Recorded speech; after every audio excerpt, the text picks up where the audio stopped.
बड़ी खबर चीन और अमेरिका की टेंशन पर। यूक्रेन युद्ध के बीच जंग का एक और मोर्चा खोलता दिख रहा है, जिसकी जड़ में है ताइवान। इसी मुद्दे पर अमेरिका और चीन अब खुलकर आमने सामने आ गए हैं। बाइडेन ने शी जिनपिंग को सीधी चेतावनी दे दी कि अगर ताइवान की ओर आंख उठाकर देखा तो उनको अमेरिका की फौज से भिड़ना होगा। यानी रूस और यूक्रेन की लड़ाई की आड़ में ताइवान हड़पने का जो सपना चीन देख रहा है, उसके बीच में अमेरिका खड़ा हो गया। असल में ये चर्चा जोरों पर है कि चीन की सेना रूस की तर्ज पर हमला बोलने की तैयारी कर चुकी है और किसी भी दिन ताइवान पर बम बरसाने की खबर आ सकती है। बाइडेन को भी इसकी भनक लग चुकी है, इसलिए उन्होंने सामने आकर साफ कर दिया कि अगर ऐसा हुआ तो ताइवान की सुरक्षा के लिए वो खड़े हैं।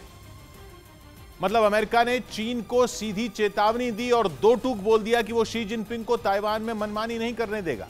एक रिपोर्ट में दावा किया गया कि चीन ताइवान में स्पेशल मिलिट्री ऑपरेशन की तैयारी कर रहा है, क्योंकि वो यूक्रेन जंग की आड़ में जल्द से जल्द ताइवान को चीन का हिस्सा बनाना चाहता है। यूरेशियन टाइम्स ने दावा किया कि चीन ताइवान पर हमला करने के लिए सही मौके का इंतजार कर रहा है। यूक्रेन में खतरनाक जंग के बीच उसे बस एक मौके की तलाश है और जैसे ही उसे वो हाथ लगेगा वो ताइवान पर झपट्टा मार देगा। कहा जा रहा है कि शी जिनपिंग की सेना ताइवान में वैसा ही मिलिट्री ऑपरेशन करना चाहती है जैसा रूस ने यूक्रेन में किया है, लेकिन अमेरिका चीन को रोकने के लिए तैयार है। टोक्यो में हुए क्वाड सम्मेलन के दौरान बाइडेन ने चीन को चेतावनी भी दे डाली और उससे साफ साफ बोल दिया कि वो अपनी हद में रहे। क्वाड को चीन की महत्वाकांक्षाओं को रोकने के लिए ही बनाया गया है, ताकि वो इंडो पैसिफिक रीजन में अपनी मनमानी न कर पाए और समंदर में शांति बनी रहे। क्वाड के सम्मेलन में जापान के साथ अपने साझा बयान में बाइडेन ने यही बातें याद दिलाई और शी जिनपिंग से बोल दिया कि वो खतरों से खेल रहे हैं। यही नहीं, बाइडेन ने शी जिनपिंग से कह दिया कि अगर उन्होंने ताइवान में कुछ भी उल्टा सीधा किया